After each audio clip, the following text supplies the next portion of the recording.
My name is Penny and welcome to Copper Tree Acres. We are a 4-acre small pecan farm in sunny southeast Arizona, even though we have had not so sunny of weather more recently. So today I wanted to tell you guys all about the seed starting room update and my first time ever soil blocking and starting this many seeds in the first place and having a seed room and lights and everything else, lights, camera, action. The soil blocking part of it, I'm going to go into my mix that I used, how I sifted it on the cheap. I used this sifter that's not the same as like everybody else probably uses. And some of my tips for some of the tray stuff I've learned over the time that I've been doing it. And that's only been since the first part of February. I started soil blocking for the first time. I've started about 3,000 so far, I would say. And some of them are already in the ground and some are here, and I'm starting more today and I'm actually behind. So I need a lot more stuff going. I'm using also Never Sink Farms wind strip trays we bought last year, and we bought a couple 10 packs of those, and I'm using those for some of the warm annual flowers. So I'm super excited to just kind of give you guys a rundown of the seed starting room. And those of you who have followed along since the beginning, you know that we've been doing a ton of pecan updates because it's been pecan season, and we're actually in the throes of putting all of the pecans in their bags and getting them ready for sales. Now, that should already be done, but we have been just so inundated with so many different things, and the family has had a lot going on, and we've had some memorial services and things like that. More to come soon, working on the website. That should be up soon so we can be selling online, hopefully, and all of that. Moving on to the market gardening stuff, we're moving on from just gardening, which we've always done, and we're working to market garden this year. We're upping our game in that area. We've got our plot underway and we've been working on that as well, so I'll be doing some footage on that. Will be coming out soon.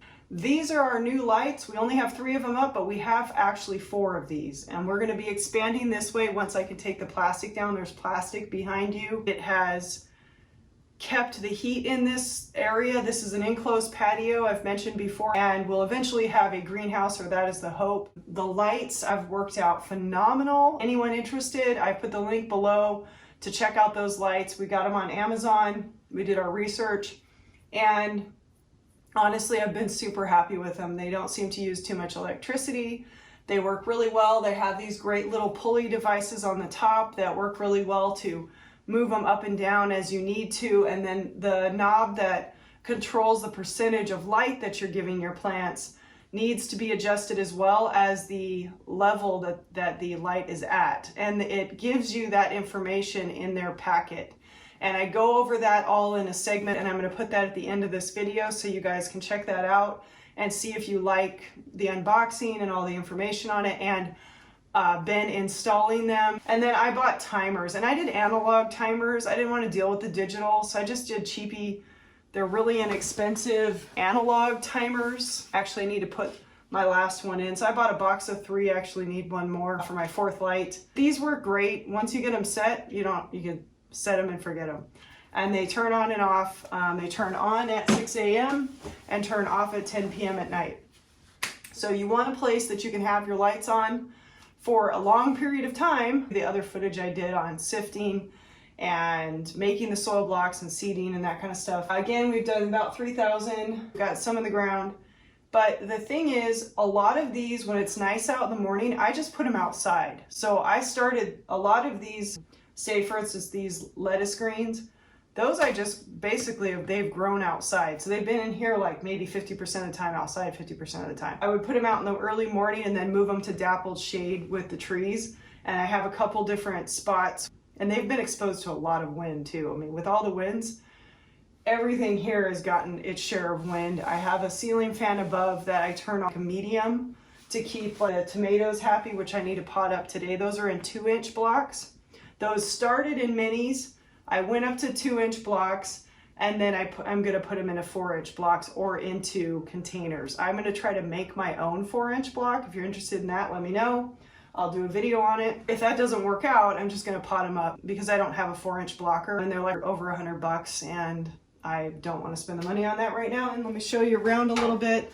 And then I've got a bunch of footage of stuff that I've done. These are a bunch of new ones I did, that's some basil and celosia and asters, and those are mini blocks. Like I said, I started everything in mini blocks. I was testing out what I could get away with planting out in mini blocks. They're all doing great. And I've planted, as you can see, anything missing, I've planted out already. So if you see stuff missing anyway on any of these. Now, I tried out the leeks, and the leeks have done really well, but they need to be potted up. So what I'm gonna do, instead of potting them up into bigger soil blocks, because there's so many of them, I'm gonna put them in a tray and just put some soil mix down and put some soil mix over the top and call them good, because once they're big enough, you can pull those out, you can dig those up, pull them out, and you can plant them without the soil around the root. A bunch of cilantro, green onions, which I've already planted out, a bunch of the green onions, and some of the cilantro. Got to get those out. The only reason you'll see a lot of things that are a little bit bigger and not planted out yet, like say for instance the rest of my dill, which actually isn't supposed to be started indoors. I mean, it doesn't do as well being started indoors, but I don't really care because I wanted to get some going, and it's actually doing good, the stuff I did put outside. Tomatoes, like I said, they need to be potted up. As you can see, I planted them in little tiny ones, and then I popped them in. These are some peppers. They're coming along pretty well, and just different things. So this is just a portion of what we've started so far, and I have a ton I have to do today. So anything you see in like little extra trays and things like that is because I was doing smaller amounts of those things. So I've kind of gotten a little bit of a system, but I'm still refining that. This is what you can do with the right soil mix, and just kind of, you know, you got to try and trial and error, right?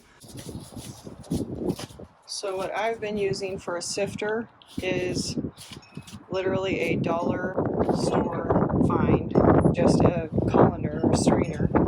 Now you can buy sifters that go on 5-gallon buckets. They have a green rim and they have mesh to sift. But this was only 99 cents, and I thought I would try it out before I buy anything more, because I'm trying to go as inexpensively as possible to start out.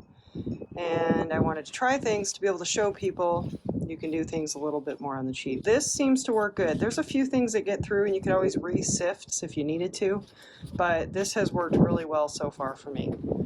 I've got a bucket with some peat in it. Now, I'm going to try coconut coir soon, and in place of peat, because I would like to be using something a little more sustainable. And I will do a video on that as well. I just started with a little bit of peat to start this process out, to see, you know, if soil blocking would be something I even want to do. So I wanted to do it properly, so I decided to buy peat. Typically I don't buy peat for anything else. And anyway, so this type of peat I haven't bought in the past. I bought a different kind to do my original soil blocks. And what I do is just sift it out just like that. Just kind of start sifting it. It's windy today. Typically I do this like in the seed room, but I kind of want it to be outside because it's so pretty, but then the wind picked up. See, it's nice and sifted now. There's not too much in it. There's a few little tiny things like this that'll show up in it, but you can see how much it sifts out. And then I just push that down and kind of rub it against there to see if there's anything else that's going to come through.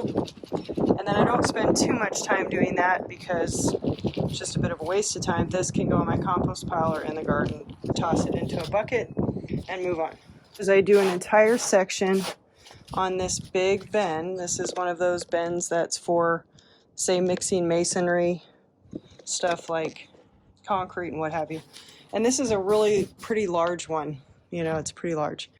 Do one side with the peat and I do the other side with the compost. So I'll do another thing of the peat and then I'll show you what I do with the compost, which is pretty much the same thing, but just so you can see how it turns out. So I don't fill it too much. That's probably even a little bit full. And I just typically start doing that to get some of the bigger pieces to rise up. And this seems to work really well. You can shake it with 2 hands, shake it with 1. And then I just do a little bit of this at times to get it to go down. You don't want to get too crazy and get the bigger stuff to pop out. But this has worked really well.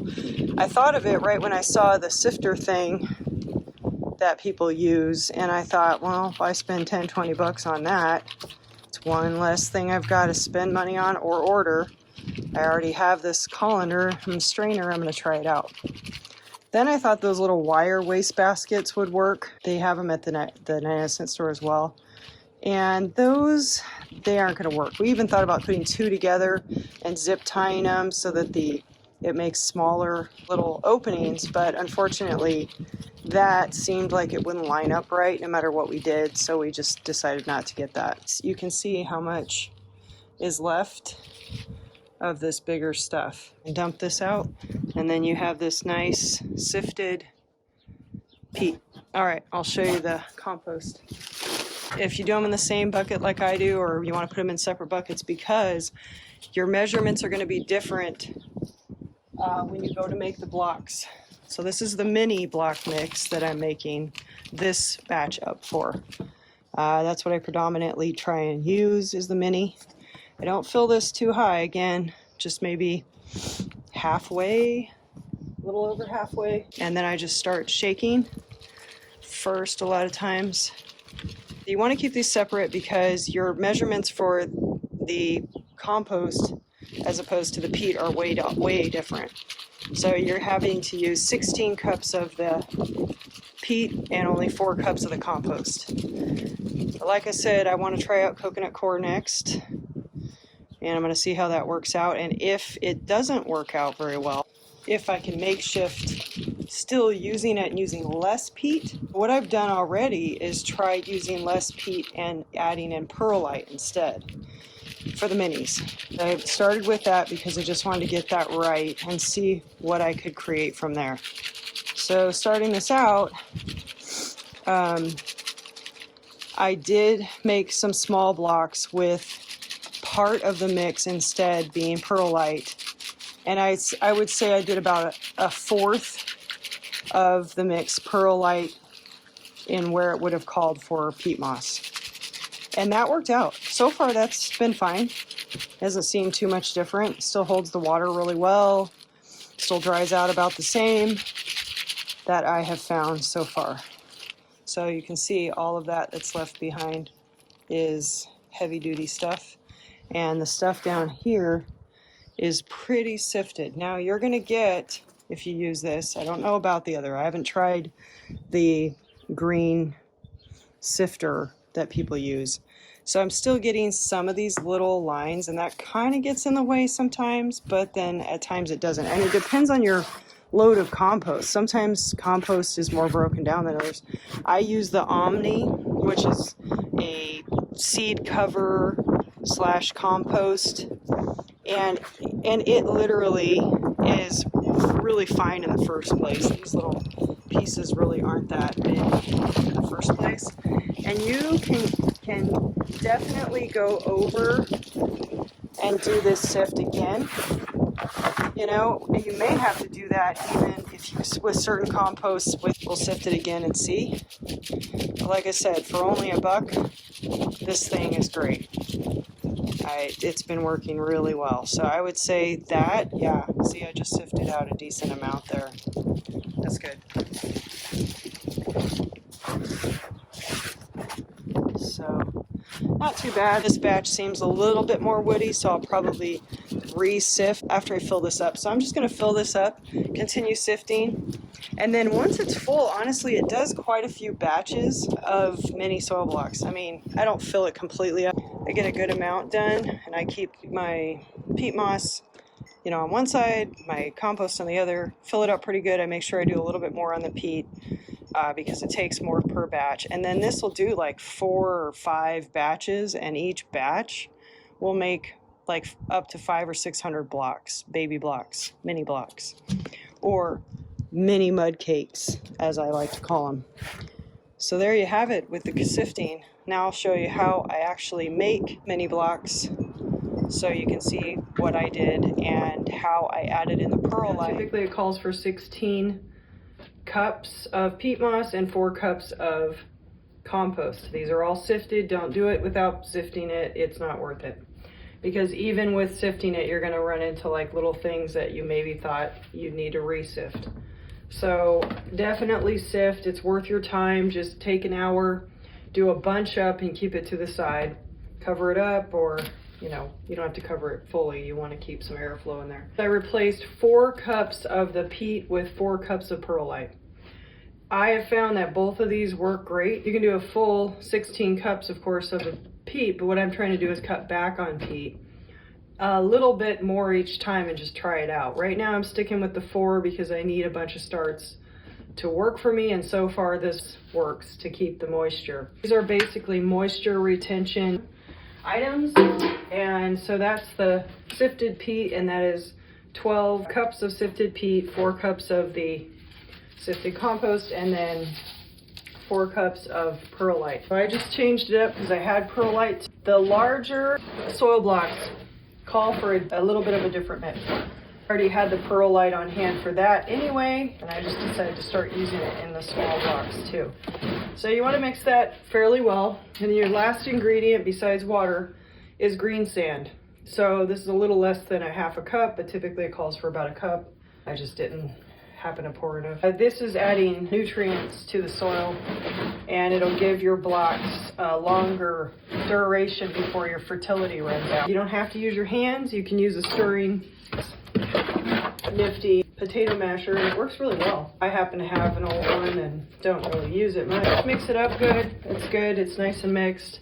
And then you're going to add your water. It's 67 cups of water. I have found that it needs 7 pretty much every time for me. I don't know if that's the compost I'm using or the type of peat or what, but I put in about half of it and then I mix it up. Now if you're wearing gloves, you can just mix it with your hands if you want, but if you want to not have to wear gloves and still do all this process, you can get away with doing it without getting your hands dirty. I'm just not good at that. I always get my hands dirty, and it's an extra step to have to clean them.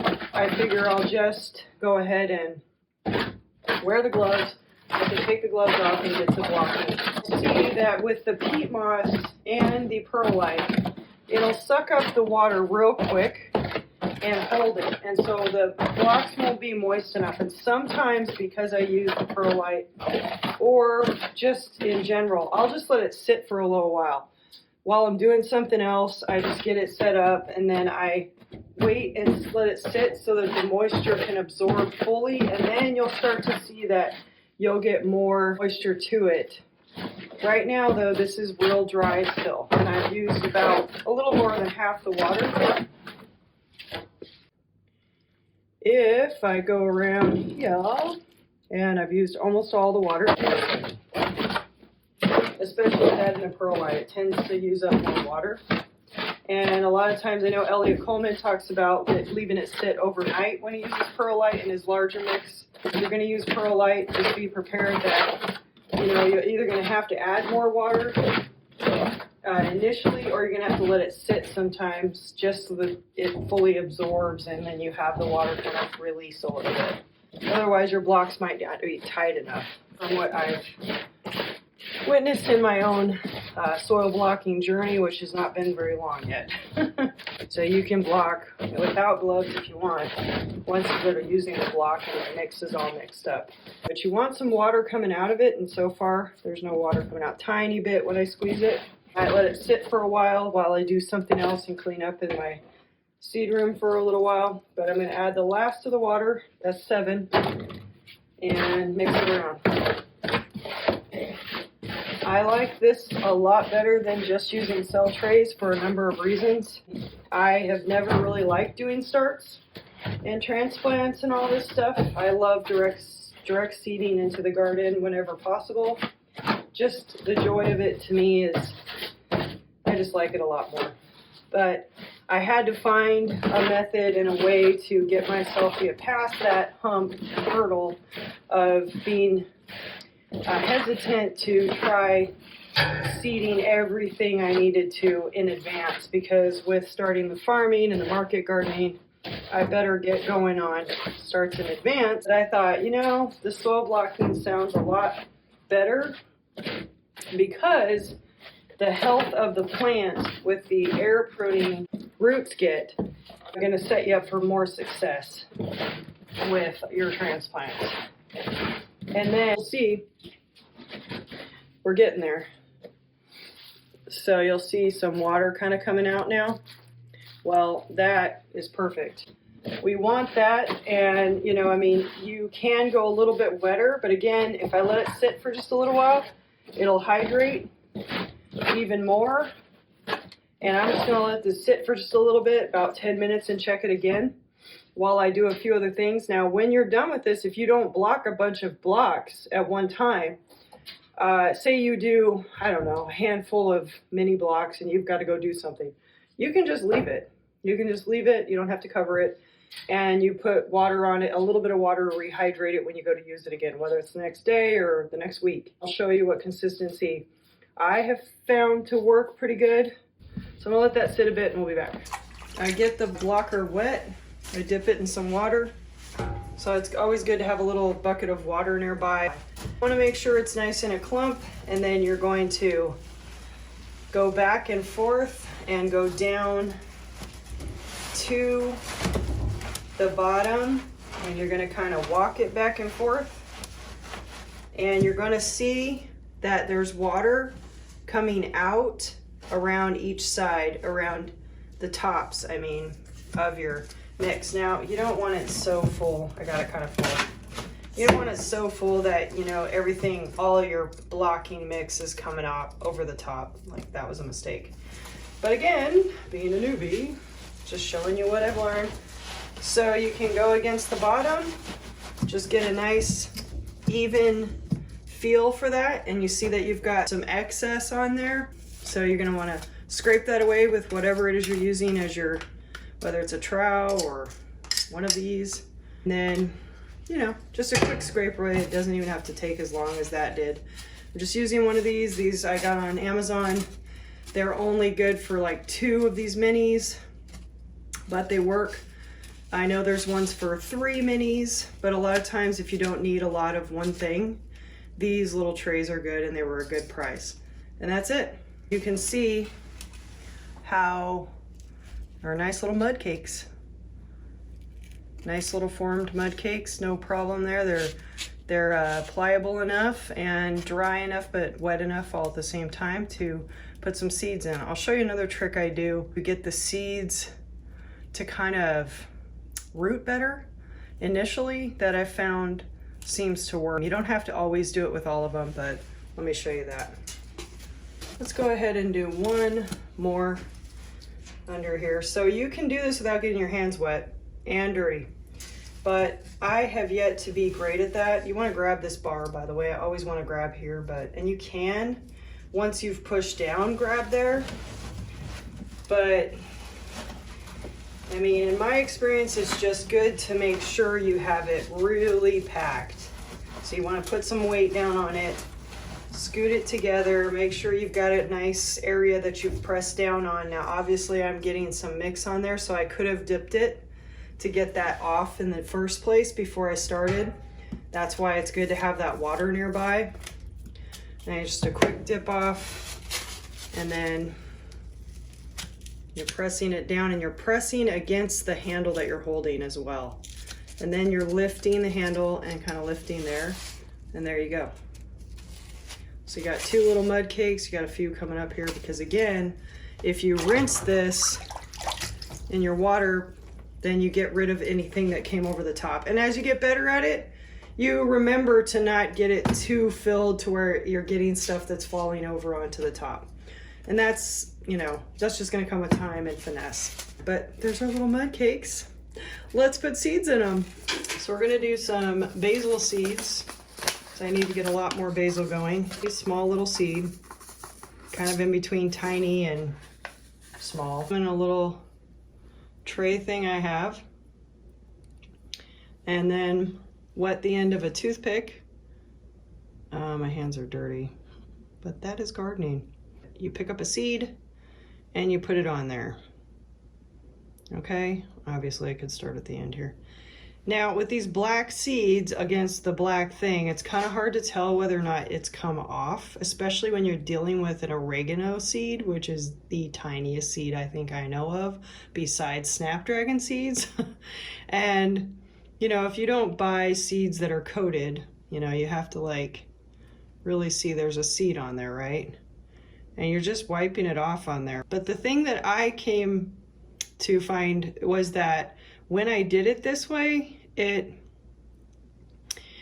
kind of doesn't root that great sometimes. Like the root, you have to then coax the root in with the other side of your toothpick, like a thin side. Once the root starts taking hold, or you see the little sprig, you know, little sprout coming up, you have to then kind of help it in, because sometimes it lays on top. So because you're not really having to cover these too much. Some, you know, seeds need light for germination and some seeds don't. So the ones that do need light for germination, you want to leave them on top and not cover them and make sure they stay moist. So you want to make sure you're spraying them down, spritzing them with a water bottle, or you're, you know, making sure they're staying moist at all times until they've germinated. And then, but the problem is I was finding that some of them, you know, they would stay on top.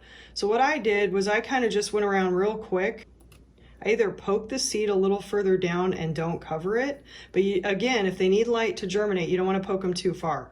So what I would do is just kind of poke a little hole in the top of, you know, like these little tiny seeds that really have to try to take root. And, you know, sometimes I've noticed the soil block just itself, just, you know, the nature of it, you sometimes don't have it take hold. So just for added insurance, just put it a little further down in instead of just laying it right on top. That's just what I found of the little pitfalls that aren't that big of a deal. But in the long run, as you get better at something, you kind of can save yourself some time. So this goes pretty quick once you get going, unless the seed is super, super tiny. Now, I don't care if I get a couple seeds, that's better. And everybody's different on what they do with seeds. Some people put 2 seeds per, or 2 or 3 seeds per thing, and, you know, then cut down whichever ones are not as healthy, not the healthiest. But for me, I just go with 1 seed and I hope for the best. And any of the ones that don't germinate, and now if I end up with 2 on a stick, then that's fine. But my goal is just to use as minimal seeds as possible to save money. And if I don't have germination, I just throw that little block either in my garden, which then it has a little bit of healthy benefit, or I put it back in the block mix when I'm making it. So whether or not that's right, I don't really care, because that's just what I do. Again, you have to come up with the little ways that you're gonna save time, save money, especially saving money in this day and age, and still being able to grow your own food, or, you know, some of your own food. And I think that this method is just really nice. And here I am starting up a little farm. So I had a big seed bill this year compared to what I usually would have for gardening. So anyway, getting back to the trays, I found some ideas that I was just going to pass along to you guys. That's done. Now, the only thing I do if a seed is something that can be covered or needs darkness to germinate is that I will sprinkle a little bit of peat moss or compost on top. I tried the peat moss, that seemed to work okay. And then I've also done just the really fine sifted compost, the little bit of it over the top. That worked. Now, some people use vermiculite, and you could also probably use the perlite, but I like to use just a little bit of compost over the top, just like it would be if it was in the garden or in a cell tray. And that seems to work, as long as you don't get a ton of it around the side, because you tend to get it tends to cake up when you're watering. Had that happen. Prime example of that, which isn't that big of a deal, is like this one, some soil that runs off. But no big deal. They all turned out good. Actually, I need to get these in the ground. These are marigolds. Okay, so I want to give you guys an example of what it looks like. These are basil in the middle, and then I've got some basil here. These are holy basil on the end right here. And so this will start to look like this. This was probably about 3 weeks ago. And these are forget-me-nots, which I need to get out in the, but do you see how far you can go? Look at how much growth you can get out of a tiny mini block. Look at all these leaves, and everything's happy. As I'm pushing the ticket as much as I can to do as many things as I can in mini blocks and see how far I can get just planting them out straight from mini blocks. Look, I've got 2 true leaves here. I'm starting. Snapdragons are doing fine. Look at the tiny amount of soil I used on something that now can just go out in the garden. This is straw flower. When I was searching for what trays to use, I came across a lot of expensive trays. You know, I was trying to find thin little trays like this. But then I got a hold of these huge restaurant style trays that are aluminum. And I thought, well, wow, those are perfect because I can do a ton of darts on those. They're a great side, you know, depth for watering and everything, whether it be the minis or whether it be the bigger blocks. The only thing I was concerned about is I had heard that don't use metal trays because then once you go to put them out in the sun to harden them off, those metal trays are going to heat up and you're going to fry your starts. That being said, I was freaked out about it until I finally just bit the bullet and did it with some of them and found that the aluminum tray, as long as you're not in extreme heat, which you're not going to put your starts out in extreme heat anyway, you're going to put them out in the mornings, you're going to let them harden off a little while.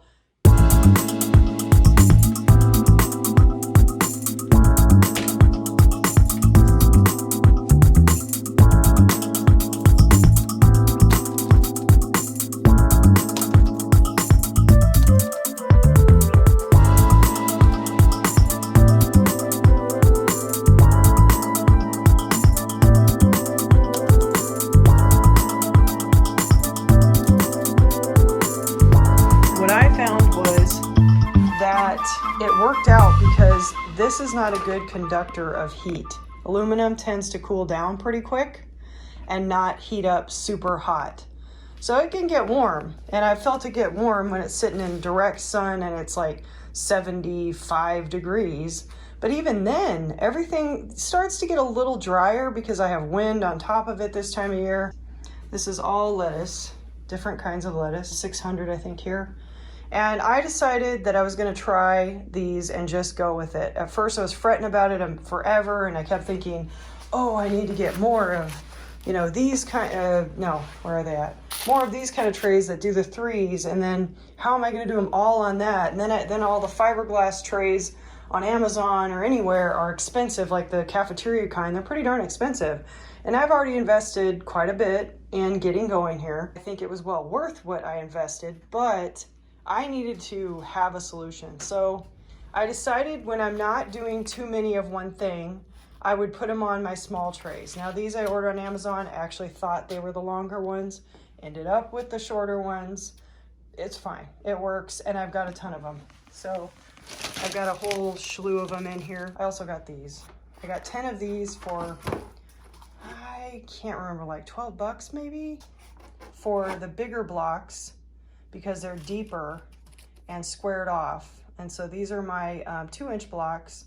And then I also have 1-inch blocks that I put in these as well. It's similar to this right here. You could, if you needed to, do a bunch of 2-inch or even 1-inch blocks on this, because it would hold the water, it would give you enough, and it would give some water that flows through.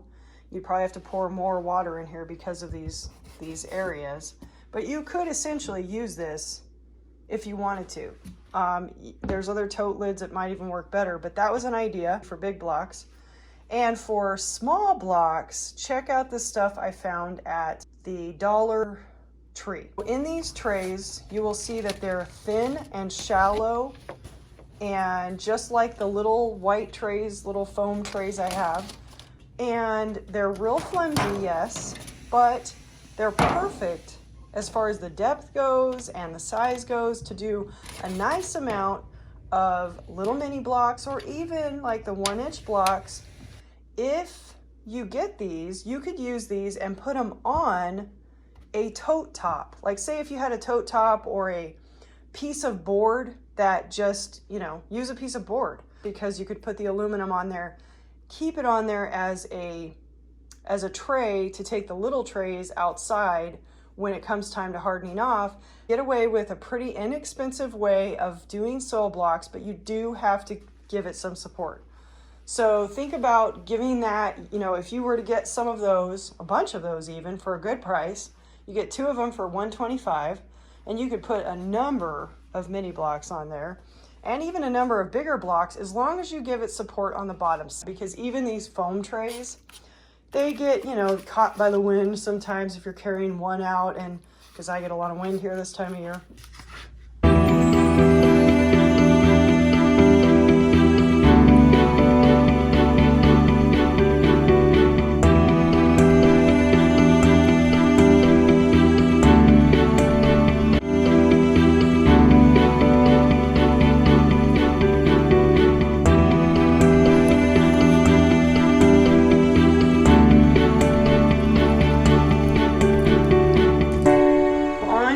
Covers for your soil blocks.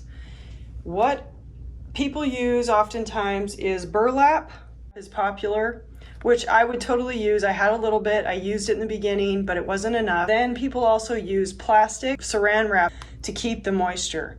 I didn't want to use saran wrap either. It's one more thing that you're putting into the environment. If you don't have to, don't do it. So I came across this, actually had some, but this is drawer liner stuff. So as you can see, it's plastic. It has holes like burlap would somewhat. It's kind of a cross between burlap and plastic wrap. So I thought, what the heck, I'm gonna try it out. I found this roll that someone had partial roll at a garage sale, and I already had some. So I figured, well, if I have these big trays, like this one I'm only doing half because this needs to stay moist. The celery takes forever to germinate. It's on a heat mat right now.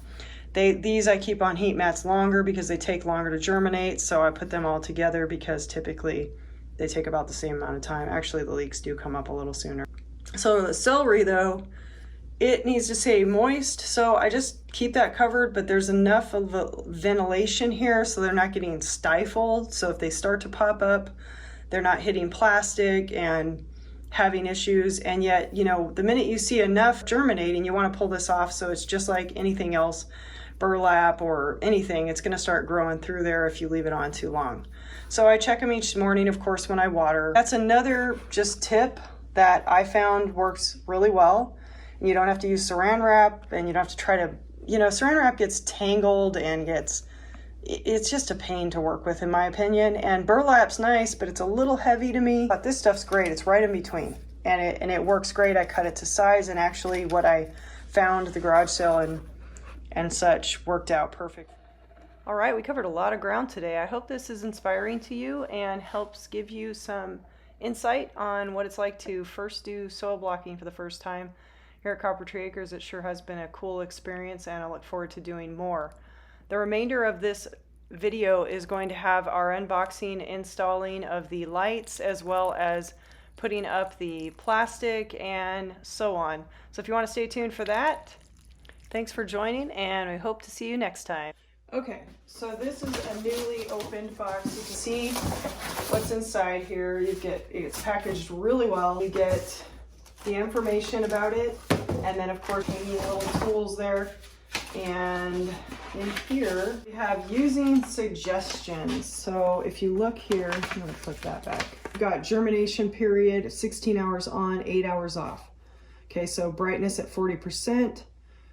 40 to 30 inches away from your plant. So this is for germination purposes. If your seed requires light for germination, and then seedling period, 16 hours on, 8 hours off. Brightness of 60%, 18 to 24 inches away, depending on, of course, your plant probably. And then vegetative period, you can keep growing these under these lights. And then your flower and fruiting period, 16 hours on, 8 hours off. So these are when you want the vegetative period, it goes up. So it's 18 hours on, 6 hours off.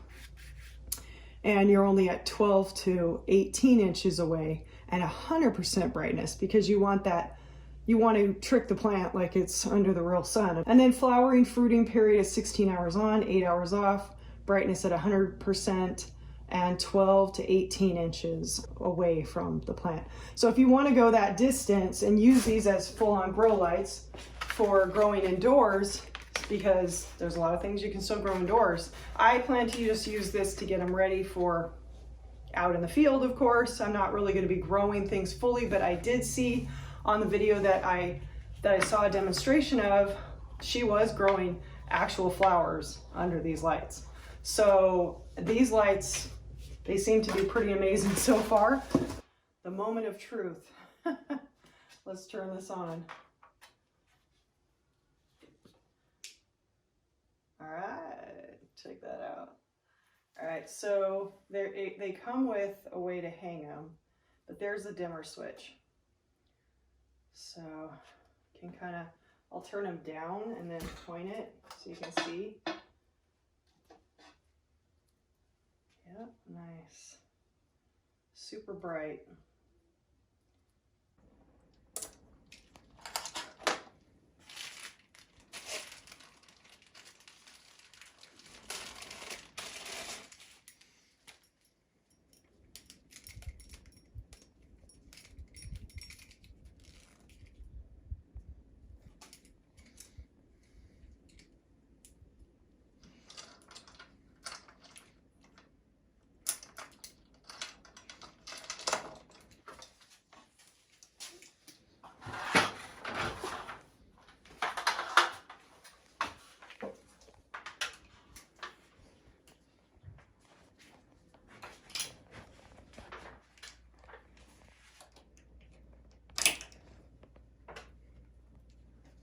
These things have a little easy notch to adjust. Yeah, that's nice. Well thought out. Yeah, I think so. Now we're just going to test out how they actually work. Yeah, and then just to adjust them. Oh, nice. Little pulleys. Little pulleys. Sweet.